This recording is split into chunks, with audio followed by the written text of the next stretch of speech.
Hello YouTubers, this is the noobifier. Please help me reach a wider audience by letting people know about this. The real point today though is to highlight a classic story of having a problem and then fixing it properly without any hacks or any band-aid solutions. I wanted to hit the issue directly with the right tool, and I'm going to take about 30 seconds to explain the story a little bit better. When we first moved to Ottawa in 2015, I thought it would be a good idea to build a full-time recording studio in that new house. A small room with a smaller room built inside, and the walls got insulation to make the space more dense. But the most important thing you can take away from this video is that you cannot expect or shouldn't expect perfect immediately. Jump forward, we recently built and moved into a new house, and I was humbled and defeated by the results.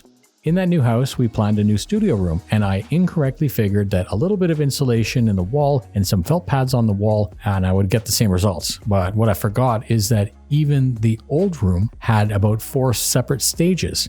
It had bare walls, it had an echo, then we put some pyramid foam on it, and it still had some echo, but it was better. We added density to both doors, we actually did that twice, and then finally we went nuts with the floor-to-ceiling cedar baffles. That original room ended up being the quietest and most anechoic space I've ever been in, but with the new house, I really wanted to balance form and function. I didn't want floor-to-ceiling panels, the baffles, because not only were they expensive, but they also were a dust magnet. And as I said, they look a little retro, and it's not the aesthetic that I was going for. If you go back a year in the channel and compare the audio in those videos to now, you can pick out the differences in sound, but we're still only on stage 1 or 2 of the new room. Each time I make a change, we do get better. Stage 2 happened to be a unique hanging diffuser from Arrowzoom. They sent one to test, and I placed it in the middle of the room, and I do plan to add more in the future. This new room had some pretty bad compromises. It's basically a box because of the very high ceilings, so it's like 10 by 10 by 12. The floor is cement, and there's an 8-foot tall glass door. Left untreated, this room would skip echo all over in the worst possible ways. Audio would get a double, triple, or even worse reverberation, but here are the steps that we took to cure the room.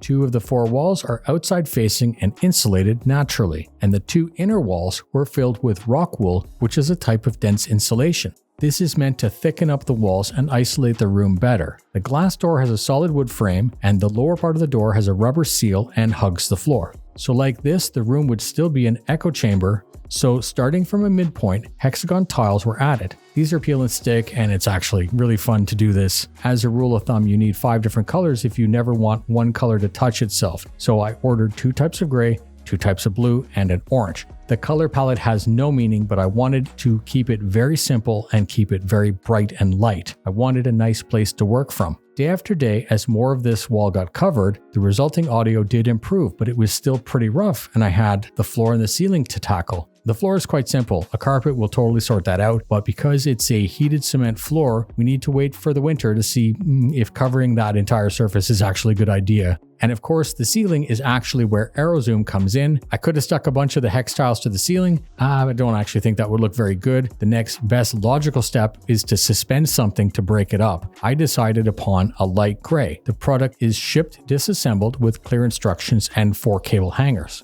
Once it was constructed and measured, I used a tape and laser, and I was able to scribe out where the middle of the ceiling was. It was critical that this be placed perfectly, as we also have 4 pot lights to contend with. I wanted to ensure that if there were any shadows cast from the diffuser, that these would be symmetrically cast onto the floor. And as it turns out, the diffuser didn't actually change the light at all. So with the cables anchored to the ceiling, I was able to set them at the same height and hang the diffuser, and I'm very impressed with the results. This one piece had the same effect as all of the other tiles, and as I said at the start of the video, I'm actually thinking about adding more of them, but at this point I feel that I'm chasing decimal points of a problem rather than the problem itself. So we can close with some observations. This product works as intended, and I think it looks really good. I was worried about balancing form and function, which I believe we've achieved. Placing it lower, like hanging it down, actually had a dramatic effect on its performance. It worked better, closer. Standing directly where I'm supposed to record from has become the sweet spot, and I'm sure that as carpet